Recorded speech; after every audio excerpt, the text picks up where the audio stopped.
tinitingnan ko saan budget kukuha eh. Para bayaran ng mga congressman. Meron daw, meron. Oo. Meron nasi kita. Kaya yung 2026 budget, medyo tingnan nyo. Yung pagpondo mo ng confidential intelligence fund sa Office of the Secretary of Education, that too is unconstitutional. That too is culpable violation of the Constitution.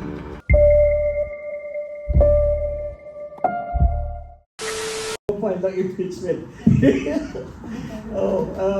Kami, ano lang alam mo, pero ano kung sa grounds at grounds lang, maraming grounds. Sa akin, yung out of office ng presidente, for example, this is constitutional, nasa constitution ito Yung sabi ng presidente, out of office, before you assume your office, the functions of the office of the president, mag-o-oath ka, and this oath is in the constitution itself. And sabi niya, I do solemnly swear that I will faithfully and conscientiously fulfill my duties as President of the Philippines, preserve and defend the Constitution, execute its laws, do justice to every man, and consecrate myself to the service of the nation. So help me God. Yung do justice to every man, it means due process.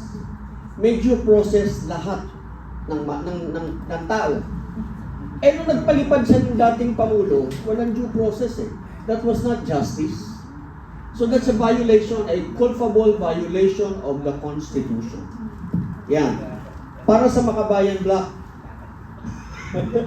baka sakaling pick upin ninyo, that's culpable violation of the Constitution. Yan. Kami, we will be concentrating on the defense dun sa kung matutuloy yung sa Pebrero dahil mas maraming kasalanan ito kaysa dun sa isa. Yung isa make-believe yung confidential intelligence fund. Hindi mo obrang pag-aray. Gusto lamang nilang isiwalat natin kung sino talaga si Grace Piatos, kung sino si Doritos, at kung sino si Chitos dun sa ating mga report para makilala kung sino-sino yung mga nagtatrabaho para sa gobyerno, para malaman kung paano ang ino-operate yung ating confidential fund para ma-identify nila kung sino-sino yung mga nagtatrabaho para sa ating kaligtasan, sa ating matiwasay na pamumuhay. Yung confidential fund ng Vice President, maliit lang po yun compared sa confidential fund ng Office of the President. 5 billion? Si Presidente Digo, nung matapos yung termino niya, nag-iwan ng 2 billion mahigit na confidential and intelligence fund. Makabayan, baka gusto nyo i-check, saan napunta yun? No, really, I mean like, nawala yun Yun yung alam ko na, kasi, di ba? So, tingnan natin. Gusto ninyong inspekin yung confidential intelligence fund ng Vice President. Yung munang sa'yo, tingnan din natin. Yung pagpondo mo ng confidential intelligence fund sa Office of the Secretary of Education, that too is unconstitutional. That too is culpable violation of the Constitution. Ayan, kabayan. Balita namin, magpapile kayo, filean nyo na. Masaya ba yun? Okay, so, may dadagdag lang ako dyan. Kasi palikan ko ulit doon sa desisyon ng tao, based on the survey. Sinasabi ng mga tao, karamihan, involved ang presidente, nag-benefit ang presidente. In other words, parang alam ng mga tao kung sino ang mastermind, sino ang nag-approve, tama? And also, ang rating ng presidente natin sa disapproval, nasa 55 na. Yung distrust, nasa 62. And mostly, ang anti-admin ngayon is nasa 56%. Ang question ko is this going to affect yung magiging decision ng mga House members dun sa impeachment? Kasi ang alam ko may impeachment iyahain kay BBM, may impeachment din iyahain sa Vice President. Is that going to affect? Because if it's not going to affect, and if our representatives are supposed to be the representatives of their constituents, parang may disparity ang mangyayari doon. Dito natin malalaman kung yung mga congressman natin ay tunay na kinatawan ng ating mga mamamayan. Pag nagkaroon sila ng consultation at susundin nila ang taong bayan, ang hatod ng taong bayan, at yun ang magiging boto nila sa ating kongreso, well and good. Pero hindi boto nila. Kasi kung boto lang nila yan, then they're not being the true representative of the people. So there's the challenge. Bago bumoto yung congressman nyo, dapat alam niyo yung ba kinonsulta kayo. Because dapat ang boto nila, boto ng tao. Kasi sinasabi nila na yung boto ng mga congressman na sa impeachment ay boto ng taong bayan. Kung tunay na boto ng taong bayan yan, dapat kinonsulta mo muna ang iyong constituents. Ano po masasabi niyo doon, Ma'am Malu? May impact yun, no? May impact yun dahil pumupunta na tayo dun sa institutional inquiry into accountability. Again, depende kung ano yung mga charges na ilalatag. Again, depende kung silang dalawa. Matindi yung silang dalawa. Sa tingin ko, yung Committee on Justice mahihilo kung paano gagawin yung role nila kasi sinabi ng Korte Suprema, oy, mag-hearing kayo ha, hindi na pwede yung fast break sa Senado. So magkakaroon ng hearing sa Committee on Justice, imagine mo kung yung dalawang presidente at vice presidente. On the other hand, kung gusto talaga natin ng accountability at kung gusto natin that we seek changes within constitutional ground, that's the only way we can seek accountability. Yun nga lang, tinitingnan ko saan budget kukuha eh, para bayaran ng mga congressman.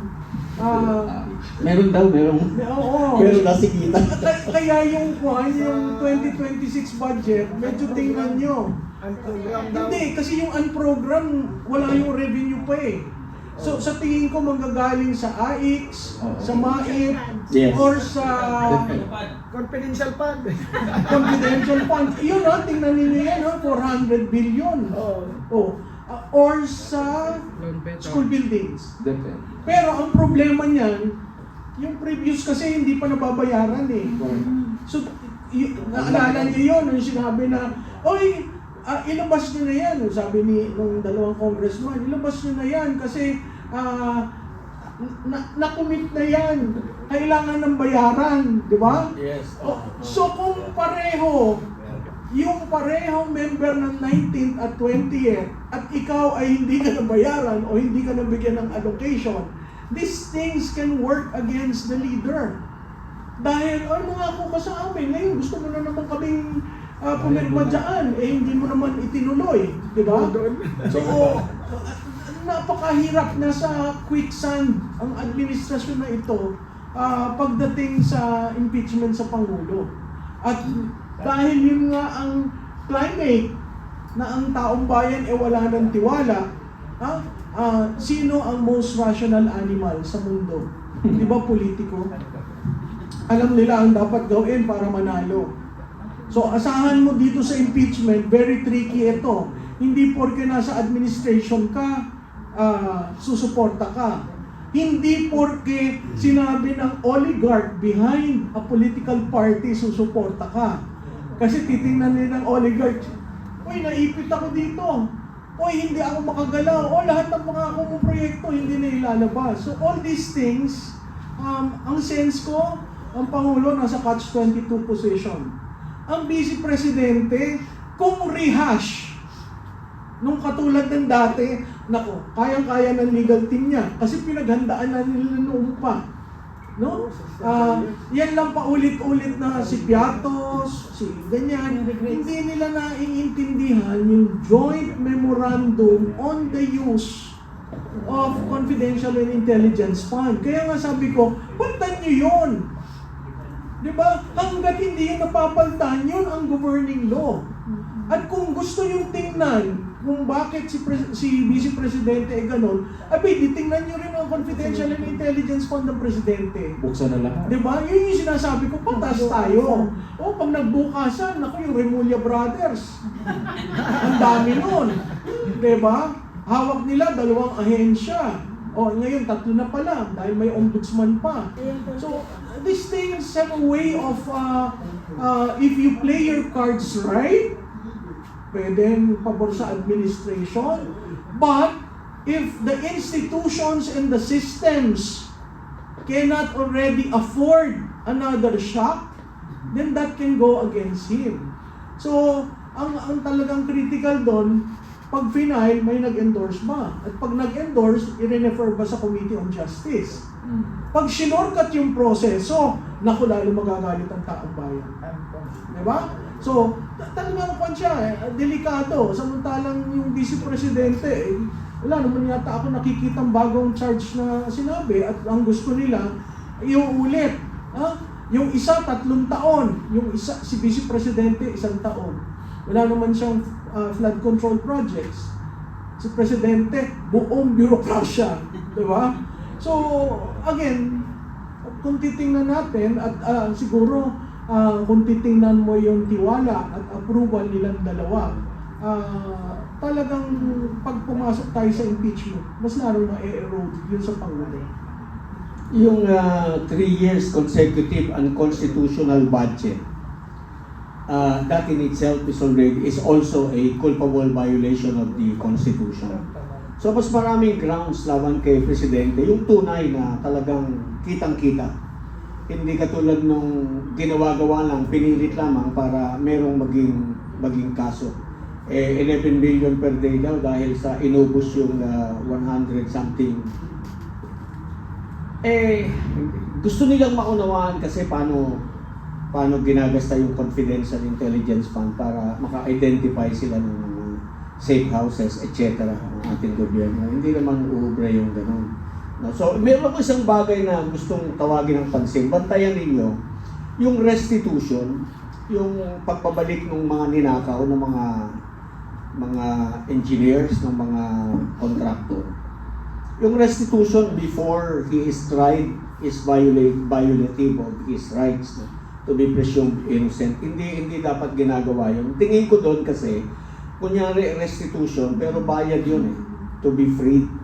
Baka bayad yun ng mga nag-return, ito yung share mo po, ito sa'yo na. So bantayan ninyo kung saan napunta yung isinauli na pera. Dalawa lang yata yun, si Hernandez at saka si Alcantara.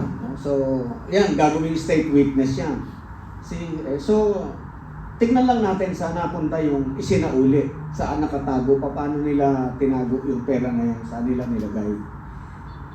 Because hindi dapat nagiging condition ng restitution. Restitution after, it comes a matter of course. Freeze mo yung assets para hindi mawala, hindi maubos. Hanapin mo yung bahay kung saan nakatago yung mga pera. Kasi wala na yata sa bangko yung mga pera ngayon nasa bahay-bahay. Hindi natin trace yun, syempre kung saan tinago. Pero mahahanap mo yun yung nung araw merong permitting nakita yung bahay sa Ayala Alabang. Lahat ng kwarto ng bahay, floor to ceiling yung mga pera So doon lang tinatago yung pera. Alright. Maraming salamat po dyan, Garcia. Miss Penny, balik tayo dun sa impeachment na scenario. What if ikaw yun, syempre you're a constituent of a particular district, di ba? So what if, anong mararamdaman mo kung yung congressman mo hindi sang-ayon dun sa opinion na dapat i-representan niya pagdating doon sa decision niya sa impeachment? Ano mararamdaman mo about it? Nakakalungkot. At ano sasabihin mo sa Sabi ko nga congressman pala, mo? bawal na pala tayong malungkot dahil lagi tayong malungkot. Sasabihin natin sa congressman natin, ihanda mo sarili mo dahil ang table umiikot. Babalik at babalik yan kasi hindi habang buhay magnanakaw ka. Mag-succeed ka, pero talagang lahat yan mailalantad. Malalaman, walang lihim na hindi nalalaman. Lalo na kapag hindi lahat nabalatuan. Tama ba yun? That's reality, di ba? Sabi nga nila, ang matakot ka pag hindi lahat nabahaginan. Dahil may puputak dyan. Ngayon, greedy nga Greediness is talagang magdadala sa iyo sa kalugmukan sa baba. Why? Pag nagbigay ka, hindi sapat kahit kanino. Kasi kapag greedy ka, ang ma-encounter mo, mas greedy pa sa iyo. Lalo na alam ng pinagbigyan mo kung saan na tinanggaling ang pinamimili mo. Tama? Kaya kanina po, pwede ko pong susugan yung kanina sa rap. Okay lang? Sandali lang to. Kanina, habang nagsasalita si General, si Ma'am Malu, talagang nag-flashback sa akin na hindi ko mapigilan na magkaroon ng comparison doon po sa dati nating Pangulo, si FPRRD, at sa ngayon. Why?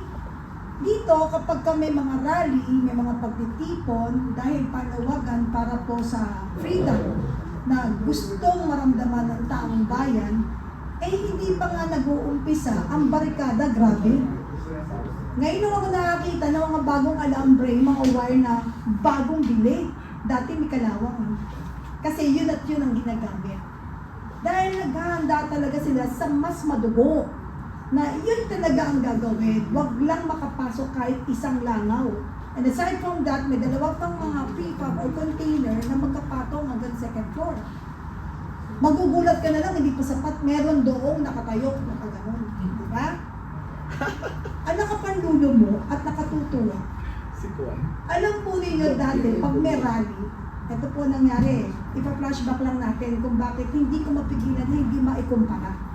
Dati po sa ating pong past na administrasyon, kapag may rally, makikita mo dyan, may mga Pilipino, may palugaw pa sa nagrarally.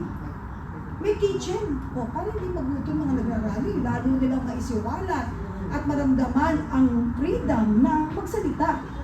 At dapat kapag namumuno para po sa atin, ito po ay gabay para mamuno tayo ng tama at yung path na ating pong sususugan o susundan ay yung path kasama sa panawagan ng taong bayan.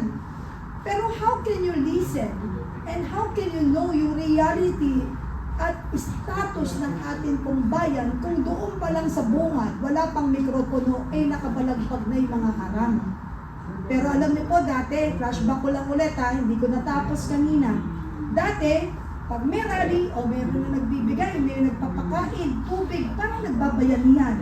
At ang nakatutuwa dyan, lalabas ang dating Pangulo. Pakikinggan, ano ba yon? Ano ba yon? At doon ko nasaksihan, yung mga, walang harap, lumabas siya. Maya-maya, pinakain niya pa. Bukas ang gate ng Malacanang. Opo, pinakain pa niya lahat ng nagrarally. Kumain na ba kayo? Di ba yun ang tanong? And he is, yung willingness niya to listen and to know what is yung problem. Kaya, upon hearing yung mga inilatag ng mga nagrarally, nagkaroon ka agad ng pagpapatawag sa iba't ibang mga kabineting involved dun sa mga reklamo at panawagan ng taong bayan. And that is the reason why immediately ramdam ng tao na merong susolusyonan at ma-resolve ang mga problema. Eh kung bubusalan mo ang bibig ng taong bayan, pipiringan mo ang mata, at hindi mo, ipablock yan eh. Sino nagbablock niyan? Paano mo malalaman? Paano mo mareresolve kung hindi mo pakikinggan? So, ito ang nakapanlulo mong sitwasyon ng Pilipinas. Pagka ang namumuno ay sarado ang tenga, huwag mong expectin na mabubuksan mo ang puso niyan para maramdaman mo at makita kung talaga siya ay may malasakit sa taong bayan at sa ating bayan.